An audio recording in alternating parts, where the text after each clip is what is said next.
Graça e paz aos alunos do Instituto Teológico da Igreja Batista Missionária. Estamos iniciando a nossa segunda aula do curso médio em Teologia. E hoje nós vamos falar sobre o desenvolvimento científico e as novas correntes filosóficas. Nós estaremos iniciando falando aí sobre a Revolução Industrial. A Revolução Industrial foi um período de grande desenvolvimento tecnológico que teve início na Inglaterra a partir da segunda metade do século XVIII e que se espalhou pelo mundo causando grandes transformações. A Revolução Industrial garantiu o surgimento da indústria e consolidou o processo de formação do capitalismo.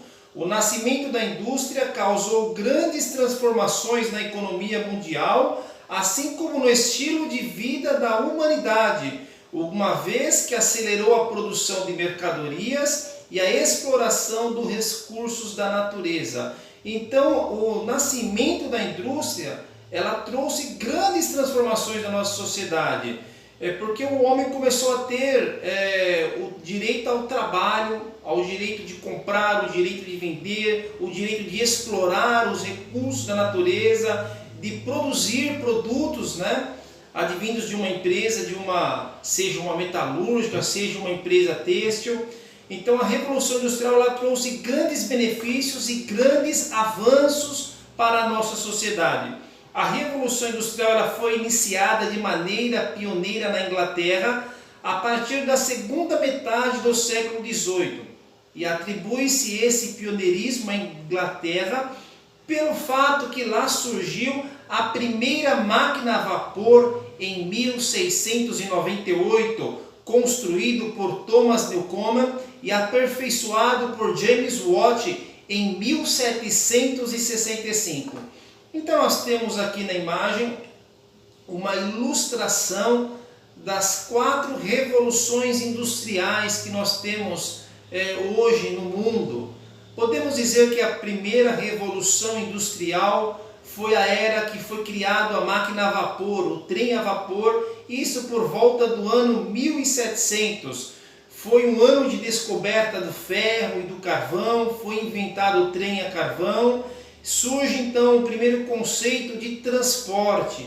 Essa revolução industrial marcou o mundo. A segunda revolução industrial é a descoberta da eletricidade, o uso do petróleo como combustível. Surge aí um novo marco na história do mundo, na história das revoluções industriais aí. A terceira revolução industrial foi a era da computação, isso por volta do ano 1900. Foi uma revolução tecnológica da internet, da informática. Por volta desse ano acontece aí a famosa globalização, que são os eventos, os avanços tecnológicos que ligaram os países. Então, por último, nós temos aí a quarta revolução industrial, podemos dizer a era da inteligência, seria os dias em que nós vivemos hoje, também conhecido aí como a indústria 4.0, um conceito desenvolvido pelo alemão Klaus Schwab. Segundo ele, a industrialização mundial atingiu a sua quarta fase, transformando a forma como vivemos, a forma como trabalhamos e a forma como nós nos relacionamos. A indústria 4.0 é uma indústria totalmente automatizada. É uma combinação de máquinas com processos digitais. É a chamada de fábrica inteligente. A Revolução Industrial ela também gerou grandes transformações no modo de produção de mercadorias. Antes do surgimento da indústria, a produção acontecia pelo modo de produção manufatureiro, isto é uma produção manual, seria uma produção mais artesanal, que utilizava a capacidade artesanal daquele que produzia. Assim, a manufatura foi substituída pela maquinofatura, ou seja, aquele trabalho manual que era feito pelo artesão, ele passou a ser substituído pelas máquinas, adotando o nome de maquinofatura. Com a maquinofatura não era mais necessário a utilização de vários trabalhadores especializados para produzir uma mercadoria, pois uma pessoa manuseando as máquinas conseguia fazer todo o processo sozinha. Com isso, o salário do trabalhador despencou, uma vez que não era mais necessários funcionários com habilidades manuais. Então, antigamente nós tínhamos o quê? Cada funcionário fazia um determinado serviço. Por exemplo, numa empresa têxtil, um funcionário lavava o tecido, o outro cortava o tecido, o outro costurava. Agora, quando passa para a maquinofatura, o que acontece? A própria máquina faz todo esse trabalho. Apenas um funcionário operando a máquina consegue fazer todas as etapas da produção. O que aconteceu com isso? Demissão em massa. Muitos trabalhadores aí especializados, que era especializado em costura, que era especializado em corte, perderam seus empregos porque um único funcionário passou a operar a máquina e ia fazer todo o processo sozinho.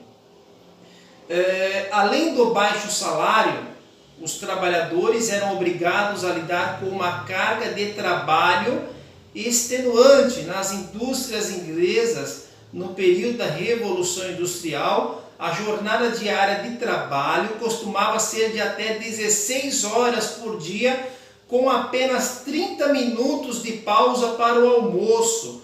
Os trabalhadores que não aguentassem a jornada eram sumariamente substituídos por outros trabalhadores. Tendo como pano de fundo tal situação, surge a filosofia moderna e suas diversas correntes de pensamento.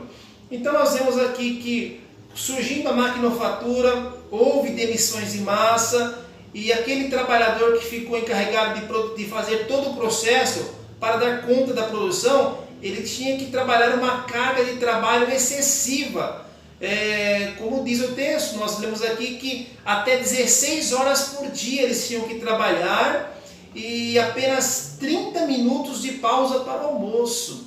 Então, com base nessa exploração da classe alta, da classe da patronal sobre o proletariado, surge o quê? As diversas correntes de pensamento, surge a filosofia moderna para, de certa forma, combater parte dessas injustiças que estavam acontecendo.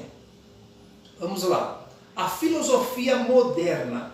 O que foi isso aí? A filosofia moderna é toda a filosofia desenvolvida na chamada Era Moderna, entre o século XV, englobando aí os períodos da Renascença, até o século XIX, tendo em vista o surgimento de novas ciências na época. A filosofia moderna tem como característica marcante o retorno da epistemologia. É um ramo filosófico que estuda a relação entre o ser humano e entre o conhecimento. Então a filosofia começou a explorar esse campo como um dos aspectos centrais do período. Com o forte desenvolvimento de novas ciências, como astronomia, matemática, física, os pensamentos e crenças na Europa migraram gradativamente do teocentrismo para o antropocentrismo. Teocentrismo como Deus era Deus como centro do mundo. E o antropocentrismo é o homem como centro do mundo. É o resultado diretamente na diminuição do poder da Igreja Católica. Após a reforma protestante, iniciada aí por Martinho Lutero, a Igreja Católica se enfraqueceu justamente nessa época. Após aí a reforma protestante, Martinho Lutero ele lidera essa reforma para combater as heresias que estavam surgindo na Igreja por não estarem de acordo com a ortodoxia cristã. Então, com o forte desenvolvimento das ciências como astronomia, matemática, física, pensamentos e crenças da Europa, eles deixaram totalmente, abandonar o teocentrismo e passaram então para colocar o homem, né? O homem como centro de tudo. Começaram a abordar o homem, toda a filosofia, toda a sabedoria e conhecimento em volta do homem. Deixaram um pouco Deus, o Criador, de lado. Essas mudanças de paradigma, somada aos grandes eventos da época, as grandes navegações, o fim do feudalismo, o fim da Reforma Protestante, o que foram aí essas grandes navegações? As grandes navegações foram a era dos descobrimentos, no ano 15 ao ano 17, iniciado pelos portugueses, depois pelos espanhóis, e depois adotada essa prática pelos países europeus, todos em busca aí, talvez a grande maioria, em rotas de comércio, buscando meios para comercializar aí os seus produtos. Essa aí foi as grandes navegações. Outro evento que marcou a época foi, que iniciou essa filosofia moderna, foi o fim do feudalismo. O que foi o feudalismo? Um breve resumo: uma organização socioeconômica da Europa durante a Idade Média, onde os feudos, o senhor feudal ou os donos da terra explorava os escravos e camponeses que eram obrigados a trabalhar aí em suas terras. O outro evento da época que nós citamos aqui foi a Reforma Protestante. A Reforma Protestante foi um movimento reformista cristão, iniciado aí no século XVI, como nós citamos, iniciado por Martinho Lutero, que ele marcado pelas 95 teses em 31 de outubro de 1517, na porta da igreja do Castelo de Wittenberg. Então, todos esses acontecimentos, esses eventos históricos da época, produziram o contexto histórico ideal para os surgimentos de ideias revolucionárias que se afastaram da filosofia renascentista. Assim, a filosofia moderna, ela consiste em uma combinação de novas abordagens filosóficas com a rejeição de preceitos religiosos antigos. Escolas e filósofos da filosofia moderna. A filosofia moderna, assim como outras fases da filosofia, ela pode ser dividida em escolas de pensamento, que organizam as diferentes correntes filosóficas da época. As principais escolas da filosofia moderna, elas são racionalismo, empirismo, filosofia política, idealismo, existencialismo e pragmatismo. Vamos falar agora um pouquinho aí sobre racionalismo. Os racionalistas acreditavam que o conhecimento humano ele não depende de experiências para ser formado, uma vez que existem ideias que ultrapassem as informações absorvidas com as vivências. Além disso, o racionalismo abrange o chamado inatismo, teoria filosófica que defende que a mente não nasce como uma página em branco, e sim com ideias inatas que nos influenciam durante toda a vida. Então, os racionalistas eles entendem que a razão e lógica são a única fonte do conhecimento humano. E eles também acreditam que a mente da criança ela não nasce com uma página em branco. A criança já nasce com ideias que vão influenciando essa criança, esse adulto na sua fase adulta, né? Durante toda a sua vida.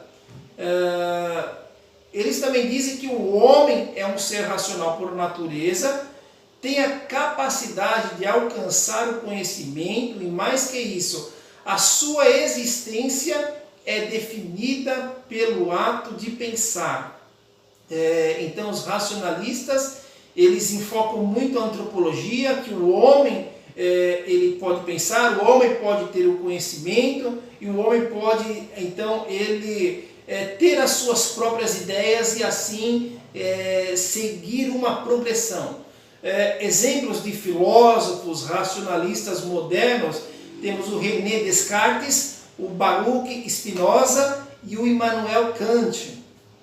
A outra linha de pensamento da filosofia moderna é o empirismo. Os empiristas defendiam que o conhecimento só é criado exclusivamente a partir das experiências sensoriais. Por esse motivo, o empirismo é conhecido como a filosofia da ciência, pois prioriza o valor das evidências e exige a aplicação do método científico para que todas as hipóteses e teorias sejam testadas e observadas antes de serem consideradas conhecimento.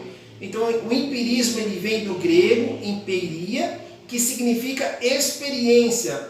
Ele defende que todo conhecimento vem de uma experiência prática. Então, os empiristas ele falam que todo conhecimento ele tem que ser testado, ele tem que virar uma experiência, ele tem que ser praticado para sim poder validar. Ó, agora está correto, agora foi validado, passou pela experiência, está aprovado. Exemplos de filósofos empiristas modernos, nós temos o John Locke, nós temos George Berkeley, David Hume, Francis Bacon. São alguns exemplos aí de alguns filósofos empiristas.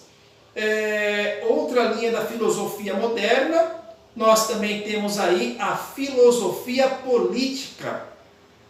A filosofia política moderna, ela analisa tópicos relacionados à liberdade, justiça, direitos e leis. Dentre desses temas, os filósofos políticos estudam a razão e a legitimidade dos governos, quais direitos, quais garantias devem ser protegidos, além de avaliar quais deveres do cidadão possuem em relação ao Estado. Então, a filosofia política, ela estuda em respeito à convivência entre o ser humano e as relações de poder. Ela vai estudar aí os direitos, as garantias e os deveres dos trabalhadores, seja do proletariado ou até mesmo da classe patronal. Os exemplos de filósofos políticos modernos, nós temos Thomas Hobbes, John Locke novamente, Montesquieu, Jean Jacques Rousseau, Voltaire e Karl Marx. São alguns exemplos aí de filósofos, políticos, da filosofia política dentro da filosofia moderna. Nós temos também aí o idealismo, que é uma outra linha de pensamento da filosofia moderna. O idealismo é a escola filosófica, é a vertente que adota o indivíduo como ponto de partida para todas as reflexões filosóficas. Então, todo ponto de partida, todas as reflexões partem do quê? Do indivíduo. Assim, os existencialistas nunca deixam de considerar os sentimentos e as experiências para explicar a realidade. Ou melhor, o idealismo. Estamos falando sobre o idealismo, que é o quê? Uma escola filosófica que entende que a realidade, como conhecemos, é fruto da mente humana. Em termos epistemológicos, o idealismo defende que é impossível conhecer qualquer coisa que seja além das capacidades da mente, e por isso a percepção da realidade sempre será limitada. Ou seja, o idealismo ele parte do pressuposto que o mundo não pode ser compreendido. O único meio de descobrir o mundo, de compreender o mundo, é através do campo das ideias, do pensamento. Exemplos de filósofos idealistas modernos, nós temos o Arthur Schopenhauer, o Hegel e o Immanuel Kant. São alguns exemplos aí do idealismo. Agora nós vamos falar sobre o existencialismo, que é uma outra linha de pensamento da filosofia moderna.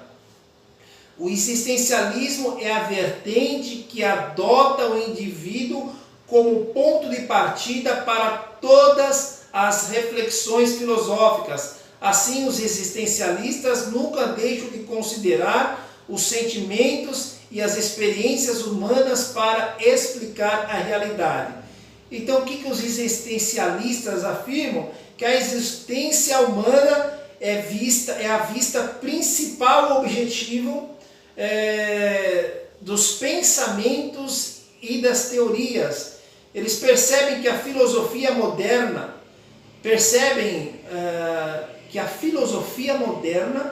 ela coloca o homem como centro do mundo, e ao invés de colocar Deus, eles deixam um pouquinho Deus de lado e começam a adotar a ideia que o homem é o centro do mundo, que o campo de reflexões, de ideias, de conhecimentos, tudo parte do homem, né? Isso é muito estudado na antropologia. Isso é o que? É um antropocentrismo, né? O homem como centro de tudo. Agora nós vamos falar sobre pragmatismo. Pragmatismo é uma outra linha da filosofia moderna. O pragmatismo é o estudo responsável por relacionar a teoria com a prática. Os filósofos pragmáticos acreditam que diversos métodos e conceitos da ciência moderna devem ser utilizados na filosofia para otimizar a utilização do conhecimento. Então, o pragmatismo é um método da filosofia. Eles dizem que a filosofia tem que se relacionar com a prática. Do contrário, não tem sentido não relacionar, não fizemos esta correlação, né, entre a teoria e a prática. Nós vamos ver agora, na filosofia moderna, muitas coisas boas, né, surgiram na filosofia moderna, mas também surgiram o quê? Muitas heresias, né, que foram aí advindas da filosofia moderna, tá? Algumas heresias que veio da filosofia moderna é o deísmo, né? Que o deísmo teve a sua ascensão principalmente na Inglaterra no século XVIII, sobre a influência do racionalismo e seus expoentes, principalmente Thomas Hobbes, em 1588 a 1679, ele defendia que todo conhecimento provém dos sentidos e da razão, e que as escrituras são contrárias à razão, contrariando aí as escrituras bíblicas. John Locke, 1632 a 1704, ele ensinava que a revelação não pode contradizer a razão, que é obtida através das sensações.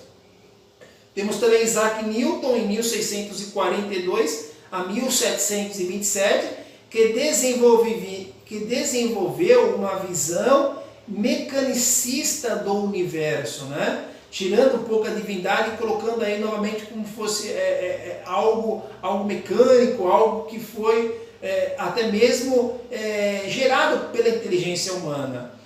Os principais defensores do deísmo foram Edward Herbert. Ele dizia que a revelação sobrenatural não é necessária para a religião. John Toland, que o cristianismo não apresentou nada novo. Olha aqui as heresias vindo aí da filosofia moderna.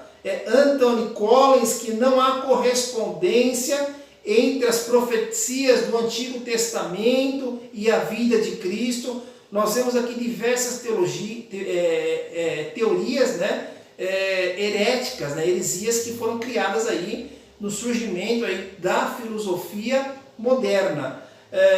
Então, o deísmo, ele é uma posição filosófica, ele acredita na criação do universo por uma inteligência superior, e essa inteligência superior pode ser Deus, como pode não ser Deus.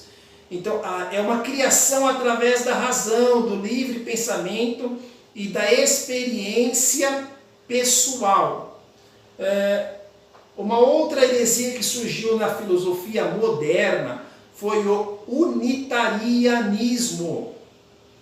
É a doutrina contrária à Trindade, que ensina que Jesus não tinha natureza divina, mas era a primeira criatura de Jeová, defendida pelos arianos no século IV ao século VII, defendida pelos socinianos no século XVI, mais recente, e mais atual ainda, nós temos hoje aí as Testemunhas de Jeová, fundada em 1884 por Charles Taze Russell, e com grande expansão a partir de 1930, com Joseph Rutherford. Então, até os Testemunhas de Jeová, eles acreditam aí que Jesus, ele é um ser criado, porque está escrito lá na palavra do Senhor, em Colossenses, que o Senhor, que Jesus é a primícia, é o primogênito de toda a criação. Então, o unitarismo é uma doutrina contrária à Trindade. Eles afirmam que, com base que Jesus é um ser criado, que ele não é eterno, com base em Colossenses, que diz que o Senhor Jesus é o primogênito de toda a criação. Mas se nós estudarmos a fundo esse texto, só nós puxarmos aí a origem dos manuscritos, nós vamos ver que o texto quer dizer que Jesus é o mais importante, ele é o superior a toda a criação. E João, combatendo algumas heresias no seu tempo, ele vai escrever o Evangelho de João, capítulo 1, verso 1, que no princípio era o Verbo, e o Verbo estava com Deus, e o Verbo era Deus, né? E o Verbo era desde o princípio. Então João já estava combatendo, né? E o Verbo se fez carne e habitou entre nós. E ele é enfático em dizer que o Verbo sempre existiu e é desde o princípio. Uma das heresias da sua época, João já estava combatendo por isso. Ele escreveu esse texto. Surgiram o quê? Surgiram diversas doutrinas que negavam a divindade de Cristo. E por isso nós vemos vários combates na palavra de Deus, até mesmo de João, até mesmo do apóstolo Paulo, combatendo severamente os falsos obreiros, os falsos apóstolos que se infiltravam na igreja ensinando falsas doutrinas. Uma outra heresia advinda da filosofia moderna é o universalismo. O universalismo é a doutrina que no final dos tempos todos serão salvos da condenação eterna. Está baseado na superposição do amor de Deus à sua justiça e na liberdade de escolha do homem mesmo no juízo final, quando hipoteticamente todos escolheriam Deus. Defendida por Orígenes no século III, Moisés Amiot em 1596 e seu discípulo Claude Peijon na escola de Saumur, e por teólogos liberais como Frederic Schumacher em 1768 a 1834 e seus seguidores. Então nós vemos que o universalismo ele é defendido também até por teólogos liberais. Então basicamente você já ouviu aquela frase que toda religião leva a Deus, todos os caminhos levam a Deus. Isso é uma frase universalista, né? Daqueles que acreditam, né? Até mesmo dos teólogos liberais, né? Que dizem que todos naquele grande dia terão a oportunidade de escolher e aceitar ao Senhor no dia do julgamento, coisa que não é possível. São heresias advindas aí da filosofia moderna. A nossa segunda aula do curso médio de teologia se encerra por aqui. Deus abençoe a todos e excelente estudo.